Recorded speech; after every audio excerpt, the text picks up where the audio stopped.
Автор Галина Захарова. Яндекс.Дзен. Живые страницы. Читает Татьяна Орлова. Таня уехала из деревни в город и поступила в институт. После деревенской школы учиться было сложно.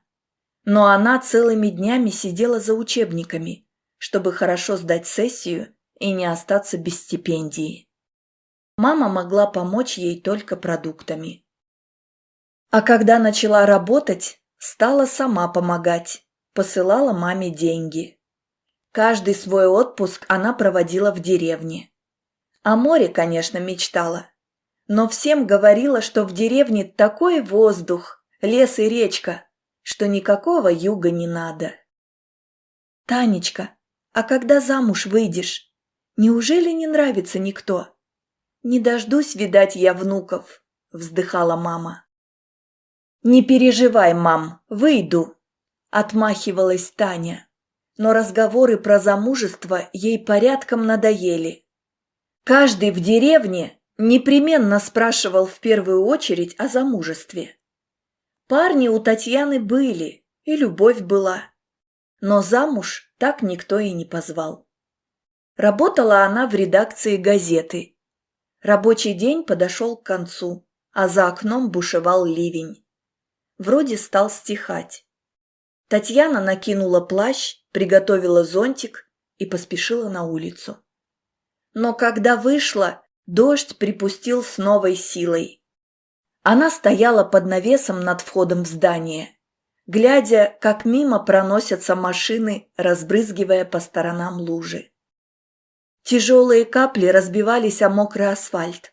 Брызги долетали до ног Татьяны.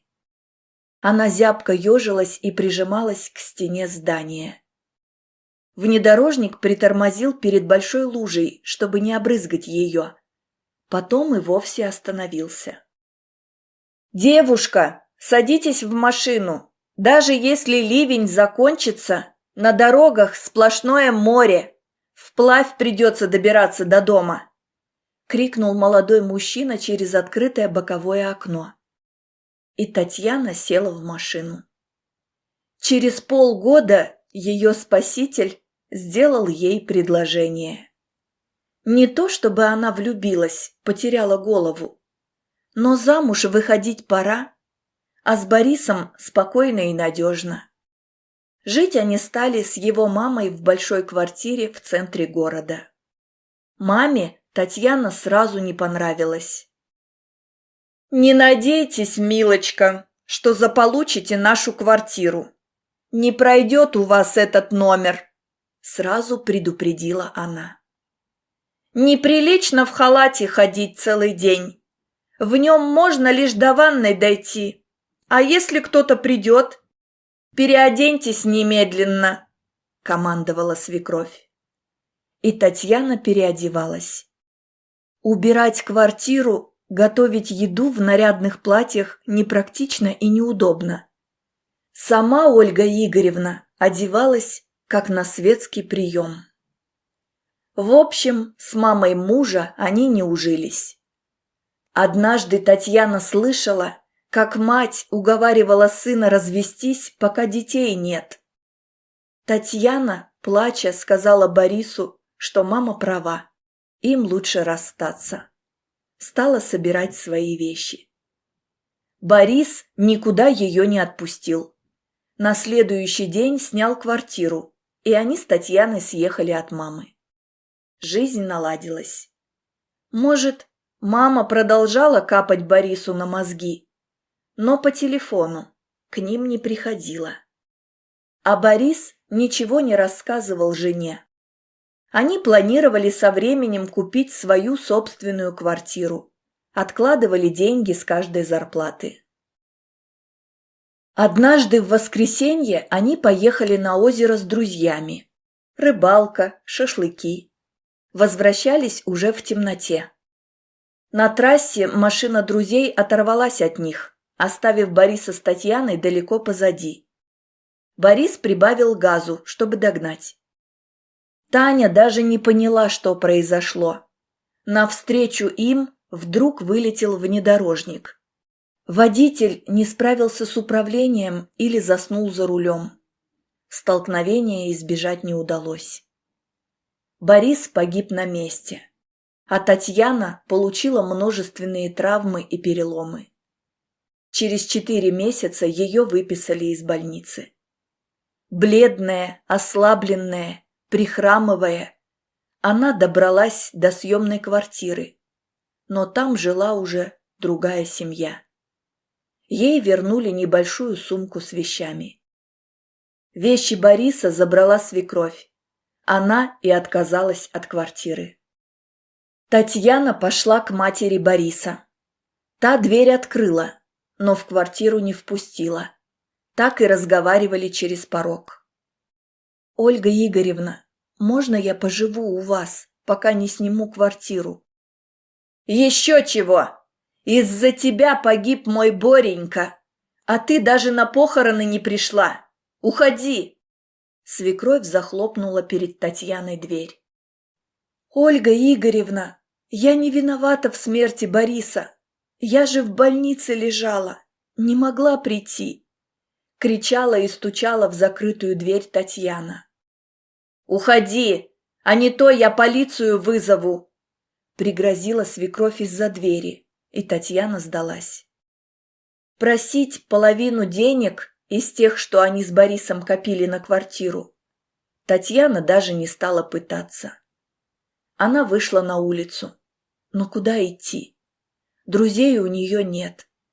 Те, с кем они ездили на озеро в тот злополучный день, были друзьями Бориса. Неизвестно, что им наплела про нее свекровь. В чем была, в том и поехала к матери в деревню. Только там ждала ее новая беда. Мама 2 месяца назад умерла, пока Таня лежала в больнице.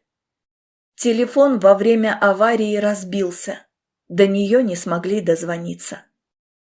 В доме все выглядело так, словно мама вышла и сейчас вернется, всплеснет руками и примется хлопотать у печки. На глаза Татьяны навернулись слезы. «Мамочка, как же так? Ты так мне нужна сейчас!» Татьяна присела на кровать, сняла со спинки мамину кофту и уткнулась в нее. Запах не успел еще выветриться. Татьяна разрыдалась. Потом незаметно задремала, обнимая мамину кофту. Сквозь сон она услышала стук в дверь. «Мама вернулась!» — воскликнула она радостно, но услышала из-за двери голос Бориса. «Тань, открой! Это я, Борис! Тань!» Она вскочила и распахнула дверь. На пороге стоял Борис с окровавленным лицом. Татьяна проснулась от своего собственного крика. Сердце бешено стучало в груди, того и гляди вырвется наружу. Воздуха не хватало. В дверь и в самом деле стучали. Татьяна замерла. «Сон продолжается? Я все еще сплю?» – испуганно подумала она. «Эй, с вами все в порядке?» – раздался незнакомый мужской голос за дверью. Стук повторился. Таня встала с кровати, открыла дверь и сразу отошла назад. На пороге стоял высокий бородатый мужчина. Взгляд пронзительный, настороженный. «Вы кто?» – спросил он. «Что вы здесь делаете?» Я приехала к маме». Татьяна еще не отошла ото сна. Тяжело дышала, будто за ней гнались.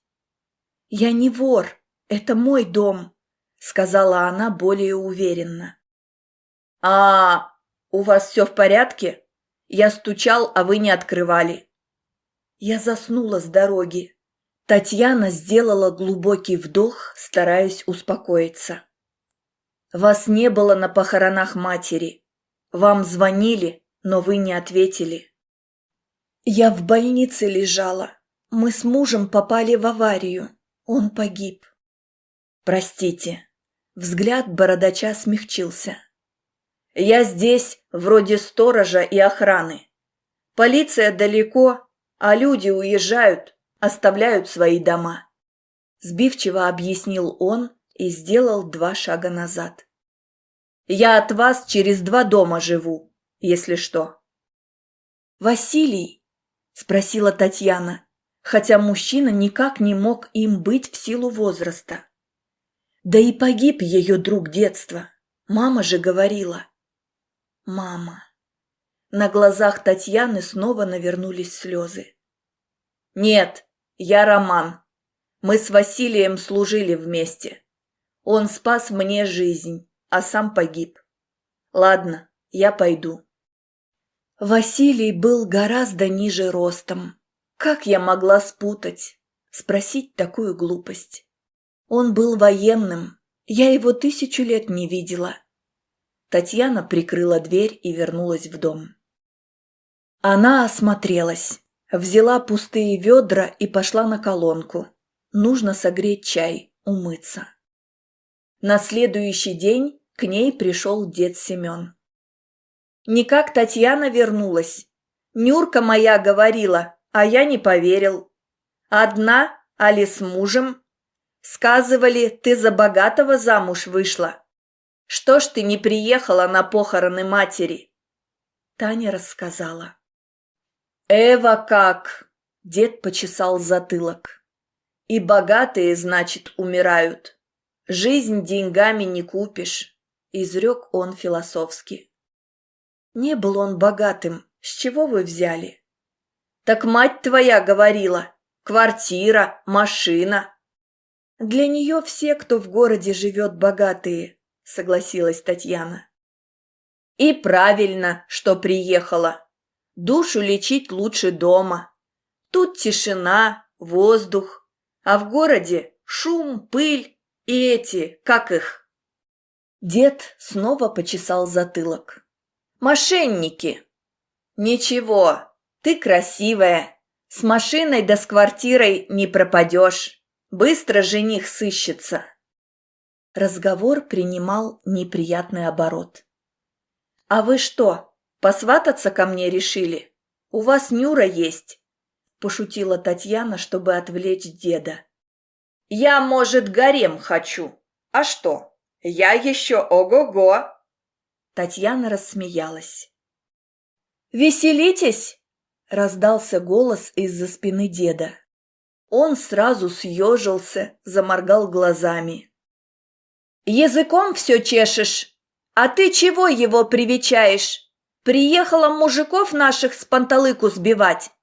Пошли домой!» И Нюра увела деда. На следующий день Татьяна пошла в магазин. 3 женщины поглядывали на нее, перешептывались. 2 она знала. Когда до нее дошла очередь, Татьяна попросила хлеб и батон. «А нет хлеба!» – сказала продавец Люба, полная, сильно накрашенная женщина лет 40. «Но вон же лежит!» – Татьяна указала на полки за спиной Любы. «Это я для своих оставила!» – нагло усмехнулась Люба. «Вы не помните меня? Я Татьяна». «Здравствуйте! Что тут у вас?» В магазин вошел Роман, вчерашний бородач. Люба сразу оживилась и заулыбалась, строя ему глазки с ярко-синими тенями на веках. Женщины в стороне притихли. «Да вот, хлеб мне не дают. Говорят, что его нет», – пожаловалась Татьяна, не спуская глаз с Любы. Роман тоже посмотрел на нее. «Хлеба мало, своим не хватает. Приезжают тут всякие», – без тени стыда сказала Люба. «Дай мне батон». «Нет, лучше 2 батона и 2 хлеба». «Еще что-нибудь надо?» Роман обернулся к Татьяне. Она отрицательно покачала головой. «И масло подсолнечного бутылку». Роман полез в карман за деньгами. Расплатившись, он отдал 1 батон и буханку хлеба Татьяне. «Нехорошо, Люба, она же местная, просто не жила долго здесь», – пристыдил Роман продавщицу. «А ты не командуй здесь, защитник нашелся!» Недовольно произнесла Люба, зло посмотрев на Романа. «Защитник не защитник, а обижать никого не дам», — строго ответил ей Роман. Они вместе вышли из магазина. «Спасибо», — поблагодарила его Татьяна и протянула деньги за хлеб. «Уберите, обижусь. Что вас привело сюда из города?» — спросил он устало. Татьяна коротко рассказала. «Понятно. Я здесь тоже на птичьих правах. Когда комиссовали из армии, вернулись с женой и дочкой домой. Зарабатывать я стал меньше, и жена нашла себе другого. Оставил ей квартиру и приехал к матери Василия. Я обязан ему жизнью. Думал, помогу, чем могу, и уеду. А она предложила пожить у нее. Я остался, а год назад она умерла. Родных у нее никого нет. Молодежь приезжая меня побаивается, не хулиганит. Сильный мужик в деревне не помешает. Зимой особенно, когда молодые уезжают в город, а здесь одни старики остаются. Я и охрана, и помощник, и строитель в одном лице. Они уже давно стояли перед Татьяниным домом. «Спасибо», — поблагодарила она еще раз и ушла домой. Через неделю Татьяна засобиралась домой. «Уезжаете?» — спросил Роман. «Да, пора на работу выходить. Нужно еще квартиру снять». «Ну вот, снова я со стариками останусь. А дом как же? Или вы продавать его будете?» «Не знаю, не думала еще об этом. А вы купить хотите?» «Нет, просто спросил. Денег у меня таких нет. Вы ведь приедете?» Роман посмотрел на нее с надеждой. «Да, осенью. Урожай нужно собрать. Хотя, что я с ним буду делать?» Вздохнула Татьяна. «Как что?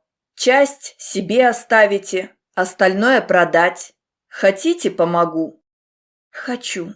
Я не уверена, что справлюсь». Татьяна оставила Роману номер своего телефона и уехала. Роман не звонил. Татьяна порывалась позвонить ему сама несколько раз, но подумала, что это будет выглядеть навязчиво, словно проверяет его, боится за свой урожай. Может, он давно и думать о ней забыл.